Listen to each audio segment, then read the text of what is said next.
UP में शंकराचार्य विवाद को लेकर सियासत एक बार फिर से गर्म होती दिख रही है। प्रयागराज में मौनी अमावस्या के दिन शुरू हुआ ये विवाद अभी तक थमा नहीं है। इसको लेकर विपक्ष जहां अब तक योगी सरकार पर हमलावर था, वहीं इसी बीच बीते दिन एक कार्यक्रम में डिप्टी सीएम ब्रजेश पाठक ने इस मामले को लेकर बयान देते हुए कह दिया कि किसी की शिखा खींचना गलत है और इससे महापाप लगता है।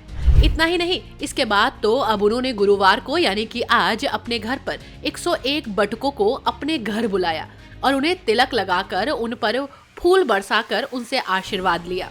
उनके इस कदम को लेकर ऐसा कहा जाने लगा कि इससे वो डैमेज कंट्रोल करने की कोशिश कर रहे हैं।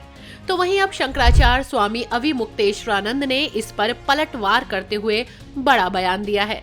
शंकराचार्य अविमुक्तेश्वरानंद ने ब्रजेश पाठक के अपने आवास पर 101 बटुक ब्राह्मणों को बुलाकर और सम्मान करने पर तंज कसते हुए कहा कि क्या ऐसा करने से शांति हो जाएगी?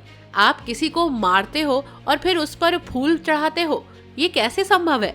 उन्होंने मुख्यमंत्री योगी आदित्यनाथ के मर्यादा वाले बयान पर पलटवार करते हुए कहा कि बड़े पर्दे पर बैठने से किसी को अन्याय करने का लाइसेंस नहीं मिल जाता। उन्होंने आरोप लगाया कि गेरुआ वस्त्र धारण करने के बावजूद शासन में सनातन धर्म के प्रतीकों और शिखा का अपमान किया जा रहा है और हनक दिखाई जा रही है।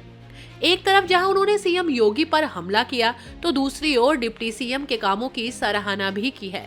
स्वामी अविमुक्तेश्वरानंद ने कहा कि उत्तर प्रदेश के दोनों उप मुख्यमंत्रियों सहित कुछ भाजपा नेताओं ने पार्टी की प्रतिष्ठा बचाने की कोशिश की, लेकिन हटाधीश के सामने उनकी एक भी नहीं चली।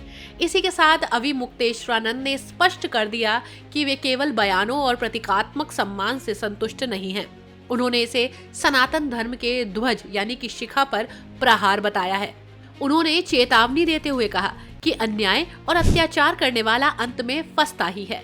इतना ही नहीं, शंकराचार्य ने ऐलान भी किया कि न्याय की मांग को लेकर वे अपने समर्थकों और बटुकों के साथ 11 मार्च को लखनऊ के लिए प्रस्थान करेंगे। उनके इस बयान ने एक बार फिर से प्रदेश का सियासी पारा बढ़ा दिया है। इससे एक बार फिर सरकार और संतों के बीच तनाव बढ़ सकता है। तो अब देखना होगा कि आगे क्या होता है। तब तक के लिए बने रहिए 4 PM यूपी के साथ।